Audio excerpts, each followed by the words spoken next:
பொற்கரங்கள் 18 நம்மை சுற்றி வரும் பகை விரட்டும். நெற்றியிலே குங்குமப் பொட்டும் வெற்றி பாதையை காட்டும். 1000 கண்கள் உடையவளே, ஆதி சக்தி அவள் பெரியவளே. 1000 நாமங்கள் கொண்டவளே, தாய் போல் நம்மை காப்பவளே. அனைவருக்கும் வணக்கம். நான் தமிழரசி பாலமுருகன்.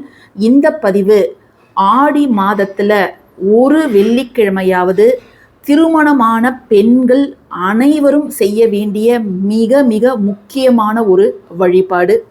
ஸோ யாருமே இதை தவற விடாதீங்க. இந்த ஆடி வெள்ளிக்கிழமையில ஏதாவது ஒரு வெள்ளிக்கிழமை இரவு நீங்கள் செய்ய வேண்டிய மிக முக்கியமான அதே நேரம் சக்தி வாய்ந்த ஒரு வழிபாடு தான் இப்போ நான் உங்ககிட்ட பகிர்ந்துக்க போகிறேன். இந்த வழிபாடு எதற்காக நாம் செய்யணும் அப்படின்னு கேட்டிங்கன்னா, ஒரு பெண் திருமணமான பின் அவளுடைய கணவர் அவகிட்ட ரொம்ப அன்பாக இருக்கணும். அவளுக்காக கொஞ்சமாவது நேரம் ஒதுக்கணும். வருஷங்கள் எவ்வளோ ஆனாலும் பரவாயில்ல. திருமணமான முதல் நாளில் அவரோட கணவர் எவ்வளோ அன்போடு இருந்தாரோ அதே அன்போட அதே பாசத்தோட ஆண்டுகள் எத்தனை கடந்தாலும் அவர் இருக்கணும் அப்படிங்கிறது தான் ஒவ்வொரு பெண்ணோட ஆசை. எந்தவித தீய பழக்கங்களுக்கும் ஆளாகாமல் பிறன்மனை நோக்கா ராமன் போல வேணும் அப்படின்னு சொல்லுவாங்க. தன்னை மட்டும்தான் அந்த கணவன் எப்பொழுதும் நேசிக்கணும் அப்படிங்கிறது தான் ஒரு பெண்ணோட ஆசையாக இருக்கும். அதோடு சேர்ந்து இன்னொரு முக்கியமான விஷயம் உத்தியோகம் புருஷ லட்சணம் அப்படின்னு சொல்லுவாங்க. ஸோ ஒரு நல்ல வேலைக்கு போகணும், குடும்பத்தை முன்னேற்றம் அடைய செய்கிற அளவுக்கு அவர் சம்பாதிக்கணும் அப்படிங்கிற ஒரு ஆசையும் எல்லா பெண்களுக்கும் இருக்கும். கை நிறைய சம்பாதிக்கணும் அப்படின்னு ஒரு ஆசை எல்லாருக்குமே இருக்கும். அப்படிப்பட்ட கணவர் சிலருக்கு அமையிறாங்க, சிலருக்கு அமைவதில்லை. ஸோ அதை மாதிரி சரியான சம்பாத்தியம் இல்லை, அவர் நல்லவர் தான், இருந்தாலும் அவருக்கு சரியான வேலை இல்லை, அவருக்கு சரியான வருமானம் இல்லை, நிலையான வேலையோ நிலையான வருமானமோ இல்லை, வந்தால் போச்சு வராட்டினாலும் போச்சு அப்படின்னு சில பேர் இருப்பாங்க. வந்தாலும் பார்த்துக்க வேண்டியதான், வராட்டினாலும் பார்த்துக்க வேண்டியதான் அப்படின்னு இருப்பாங்க. இன்னும் சில பேர் வேணும்னே எந்த வேலைக்கும் போகாமல் எந்நேரமும் சோம்பேறித்தனமாக வீட்டில் படுத்து தூங்கிக்கிட்டு வெட்டியாக பொழுத போக்கிக்கிட்டு இருப்பாங்க.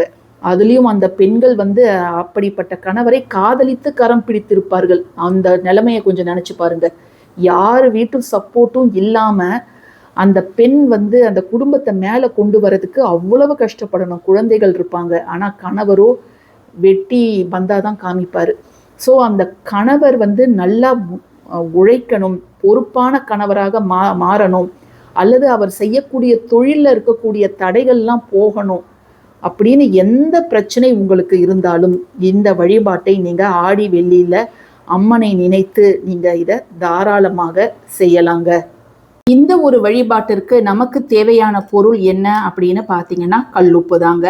இதை நான் டெமோ பர்பஸுக்காக இவ்வளோ சின்ன ஜாடியில் நான் உப்பு வச்சுருக்கிறேன். யூஸ்வலாக நான் பெரிய ஜாடியில் தான் வைப்பேன். அதே போல் ஜாடிக்கு கீழே நம்ம சில்லற நாணயங்கள் போட்டு வைக்கணும். நீங்கள் மரத்தட்டோ அல்லது இதை மாதிரி ஒரு தட்டு வச்சு அதற்கு மேலே தான் நீங்கள் உப்பை வைக்கணும். நீங்கள் சமையல் அறையில் வச்சாலும் சரி அல்லது உங்களுடைய பூஜை அறையில் இருந்தாலும் சரி, இந்த உப்பை நம்ம சரியான விதத்தில் பராமரிக்கும் பொழுது நிச்சயமாக மகாலட்சுமியோட அனுகிரகம் நமக்கு கிடைக்கும். பொதுவாக வெள்ளிக்கிழமையில் நம்ம உப்பு வாங்குறது நல்லது. நீங்கள் இன்னைக்கு வாங்கியிருந்தாலும் சரி அல்லது உங்களுடைய பூஜை அறையில் இருக்கக்கூடிய உப்பை நீங்கள் இந்த ஒரு விஷயத்துக்கு பயன்படுத்தலாம். இந்த ஒரு உப்பு எல்லாருக்குமே தெரியும். பேசிக்காக உப்பை நம்ம எதற்கு பயன்படுத்தினாலும் அது அதில் இருக்கக்கூடிய நெகட்டிவிட்டியை சுத்தமாக எடுத்துடும். எதிர்மறை ஆற்றல்கள் என்ன இருந்தாலும் எடுத்துடும். சில கணவன்களுக்கு என்னென்னா ஒரு பயம் இருக்கும். நம்ம இந்த தொழில் ஆரம்பித்தா இப்படி ஆகிடுமோ அப்படி ஆகிடுமோ அப்படிங்கிற ஒரு பயமே அவர்களை முன்னேற விடாமல் தடுத்து நிறுத்தும். ஸோ அந்த கணவன்கிட்ட இருக்கக்கூடிய கெட்ட குணங்கள் அது எதுவாக இருந்தாலும் பரவாயில்ல, அந்த கெட்ட குணங்கள்லாம் போயிட்டு பொறுப்பு வரணும் அப்படிங்கிறதுக்காக தான் நம்ம இதை செய்கிறோம். ஏற்கனவே அவர் பொறுப்பாக தாங்க இருக்கிறாரு, ஆனாலும் அவர் தொழிலில் சில தடைகள் வருது, வருமானம் தடைப்படுது, அவரோட திறமைக்கு அவர் எங்கேயோ ஓஹோன்னு போயிருக்க வேண்டியது, ஆனாலும் அவருடைய ஜாதகமோ என்னவோ தெரியல, அவருக்கு தடங்கள் மேலே தடங்கள் வந்துக்கிட்டே இருக்குது அப்படின்னு நிறைய பேர் சொல்லுவாங்க. ஸோ அப்படிப்பட்ட ஏதாவது தடங்கள் இருந்துச்சுன்னா அதையும் வந்து இது நிவர்த்தி பண்ணிடும்.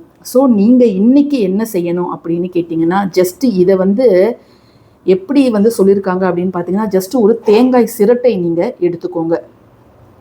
அதாவது நம்ம அகல் கண்ணாடிலாம் பயன்படுத்துவதை விட இந்த தேங்காய் சிரட்டை தான் இந்த ஒரு விஷயத்துக்கு நல்லது அப்படின்னு சொல்லப்பட்டிருக்கு. ஸோ இந்த தேங்காய் சிரட்டையில் கொஞ்சம் ஒரே ஒரு கைப்பிடி கல்லுப்பு இதை வந்து நம்ம வச்சிடணும். எந்த நேரம் அப்படின்னு கேட்டிங்கன்னா, நீங்கள் எந்த நேரத்தில் வேணாலும் வைக்கலாம். வெள்ளிக்கிழமை நீங்கள் தூங்க போகிறதுக்கு முன்பு, சில பேர் 9 மணிக்கு தூங்க போவாங்க, சில பேர் 10 மணிக்கு போவாங்க, சரிங்களா? சில பேர் வந்து நாம் லேட் நைட் நான் 11 மணிக்கு தான் இந்த வீடியோவை பார்த்தேன், நான் இப்போ செய்யலாமா? தாராளமாக செய்யலாம். உங்கள் வீட்டில் இந்த பொருள்லாம் இருந்ததுன்னா தாராளமாக இந்த வெள்ளிக்கிழமையை செய்யலாம். இல்லைன்னா நீங்கள் அடுத்த வெள்ளிக்கிழமை செய்யலாம். ஏன் நீங்கள் ஆடி மாதத்தில் இதை நீங்கள் ஷேர் பண்ணுறீங்க? ஆடி மாதம் அப்படிங்கிறது சக்தி மாதம். ஒவ்வொரு வீட்டோட சக்தி யார்? அந்த வீட்டோட பெண்கள் தான். அதனால் வீட்டில் இருக்கக்கூடிய சக்தி, தெய்வீக சக்தியை வேண்டி இந்த ஒரு விஷயத்தை செய்யும் பொழுது நிச்சயமாக நல்ல பலன் அப்படிங்கிறது கிடைக்கும். ஸோ நம்ம ஒரு கைப்பிடி கல்லுப்பு எடுத்து இதில் போட்டுக்கலாம். ஜஸ்ட் நம்ம வந்து சாம்பிராணி போடுறதுக்கெலாம் நிறைய பேர் வீட்டில் தேங்காய் சிரட்டை வச்சுருப்பாங்க. இன்கேஸ் எங்கள் வீட்டில் தேங்காய் சிரட்டை மட்டும் இல்லைங்க அப்படிங்கிறவங்க நீங்கள் அகல் கண்ணாடி பவுலு அதுவே நீங்கள் பயன்படுத்திக்கலாம், சரிங்களா? ஸோ இப்போ இதை வந்து யாரெல்லாம் செய்யலாம் அப்படின்னு கேட்டிங்கன்னா, எல்லாருமே செய்யலாங்க. இதற்கு வந்து பூஜை அறைக்கு போக வேண்டிய அவசியம் கிடையாது. அதனால் நீங்கள் வெளியில் இருந்து நான் இதை செய்யலாமா அப்படின்னு கேட்டிங்கன்னா, நீங்கள் தாராளமாக செய்யலாம், ஒன்றும் தவறு கிடையாது. ஓகேவா? இதில் நம்ம வைக்க வேண்டிய மிக முக்கியமான ஒரு பொருள் என்ன அப்படின்னு பார்த்தீங்கன்னா, இந்த கிராம்பு தாங்க. ஸோ இந்த மாதிரி கிராம்பு நல்ல அதாவது என்ன சொல்கிறது, முழுசாக இருக்கணும், நல்ல வாசனையாக இருக்கணும். 6 கிராம்பை எடுத்து இதுக்கு அடியில் வச்சுட்டு அதன் பிறகு ஒரு கைப்பிடி கல்லுப்பை இது மேலே வச்சிடுங்க. அவ்வளோதான் நீங்கள் செய்ய வேண்டியது.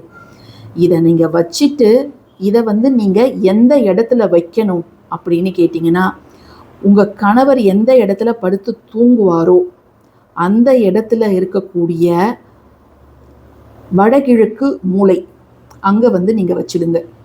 வடகிழக்குனா நார்த் ஈஸ்ட், ஈசான்ய மூலை, அந்த இடத்துல நீங்கள் இதை வச்சிடுங்க.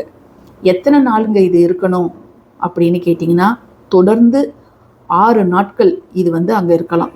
இப்போ வெள்ளிக்கிழமை வைக்கிறீங்கன்னா வெள்ளிக்கிழமை முதல் நாள், வெள்ளி, சனி, ஞாயிறு, திங்கள், செவ்வாய், புதன், வியாழக்கிழமை காலையில் இதை எல்லாத்தையும் அப்படியே எடுத்து நீங்கள் கால்படாத இடத்துல போட்டுடலாம்.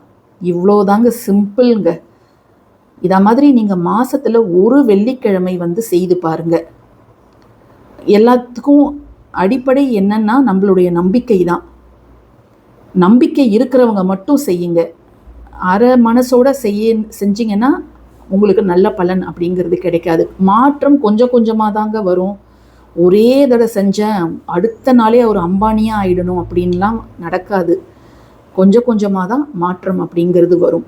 ஸோ உங்கள் கணவர் ஹாலில் படுத்தாருன்னா ஹாலில் இருக்கக்கூடிய வடகிழக்கு, சரிங்களா, நார்த் ஈஸ்ட் அங்கே வச்சுடுங்க. சின்ன குழந்தைங்க, கை குழந்தைங்க இருந்தாங்க, யாராவது டிஸ்டர்ப் பண்ணுவாங்கன்னா நீங்கள் ஒரு பாதுகாப்பான இடத்துல வைங்க.